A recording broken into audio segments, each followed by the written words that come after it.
What is going on, guys? It is your boy Fishing. Now, as we all know, the transfer portal from the second window has opened up April 15th. These players get 15 days to enter the portal until April 30th, right? A few big names in here, not really too many big names. And this is kind of why I wanted to make this video, right? You have Barry Alexander, probably the biggest name that's entered the portal pretty much on the day of all the spring games, which is when the portal opened, right? The main spring games happened on Saturday, April 15th, and that's when Barry Alexander entered. But you have a few other guys in there, and they're still entering them in, as we speak right now. But no big name quarterbacks in the portal, and the reason that this kind of brought attention to me is because I wouldn't say we all, but there's rumors of Tyler Van Dyke from Miami transferring to Alabama, right? So a lot of people are going to say, this is tampering, they're going to cry about it and everything like that. And that's fine. And is it tampering? Yes, probably so. We've seen this. If people get away with it, people are going to do it, right? We saw this with USC, with Jordan Addison from Pitt when Lincoln Riley pulled him over there. He wasn't in the transfer portal. There was even smoke about Marvin Harrison from Ohio State to USC. There was smoke about that. It never ended up happening. Maybe he had to address his quarterback situation. You never know what's really going on. But you even had Drake May. A lot of people wanted Drake May from UNC, and he ended up staying. Just because they stay doesn't mean this doesn't happen, though. So this is going to happen all over college football. People identify this as NFL free agency, and is it really? Yes, in a way. Of course it is, right? I mean, especially when you got this NIL money involved, because when you have players that are wanting to come to your team, especially these top-notch players like we see in the portal these days, it involves money, right? So technically, is it NFL free agency? It's very similar, okay? So, but with that being said, this is what I've noticed, though. The first transfer portal starts in late December, right? Right after the season ends and the postseason starts in college football. You see all these big-name transfers going to the portal, and then they find a home pretty really quickly. And this is what you have to do, and this is what I'm pretty much proposing and just putting out there. If there's big-name quarterbacks in the portal, or big name players for that matter, you need to identify this late in the season. So let's say your team has a quarterback that's going to the NFL, or you had a long year with a bad quarterback you don't have any faith in developing or going forward.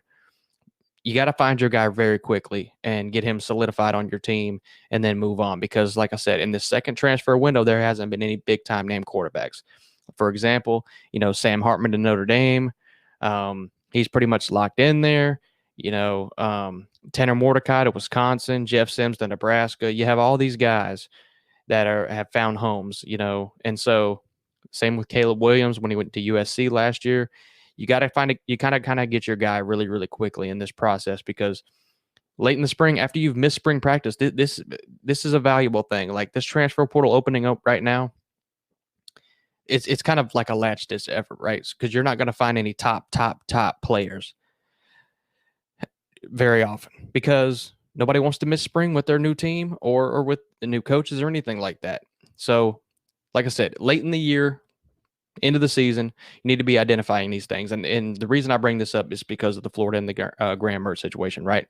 You can make a bad talent evaluation, get the wrong quarterback, and you say, oh, well, the transfer portal is going to open back up. Should be some good names in there. Well, it's not always the case. Like I said, there's not many in there now, and there may still be. You still have names floating around there. There's smoke about Brock Vandagriff. Will he transfer? We don't know. There's a SEC transfer rule. He can't transfer inside the SEC. So would he go outside of the SEC? Well, all the big programs in the country pretty much have their quarterback. I mean, you look all around the landscape of college football, they really do. So, and it's because it's so late now. If Brock Vandagriff wanted to do it, maybe it should have been at the first period of the transfer portal. He probably would have got snagged up very, very quickly. Obviously, he was probably fighting for that job, but this is just examples of what I'm saying. So as for Florida goes, you get Graham Mertz, you make a bad evaluation. He's not the guy. Jack Miller wasn't the guy last year, even though he was hurt for a little bit portion of the year, but he's on par with Graham Mertz. These are pretty much the same quarterback. They're not game-changing quarterbacks that are going to win you any more amount of games, right, than what your team is.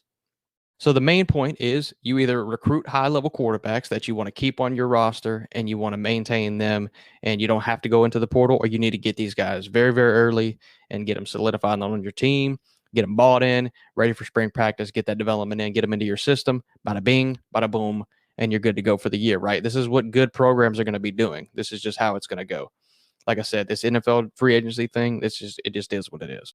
And this can also be a coaching process too, right? I mean, we're talking about the rumors of Tyler Van Dyke to Alabama. Now, we don't know if these are true or not. Maybe they are, maybe they aren't. Where there's smoke, there's usually fire. But what you can say is, I mean, for coaching standpoint, you have Jalen Milroe and Ty Simpson. Maybe the quarterback battle's not going very good. Maybe if this does happen, let's say tomorrow or today, let's say Tyler Van Dyke going to Alabama, Jalen Milroe doesn't feel right. He wants to transfer. Then you have Ty Simpson and Tyler Van Dyke, so you have to worry about your quarterback room and keeping it intact, but also worrying about getting the right guy in there for your team. And so that's why doing it early is best for your team and best for the player, because now, not only if this does happen, what if you got 3 highly rated quarterbacks in this room now at Alabama. If this does happen, one of them's going to feel slighted, so hitting the transfer portal after spring and them having to go to another school and all that and learn the whole new system and everything with not much time, no spring practice, no spring game.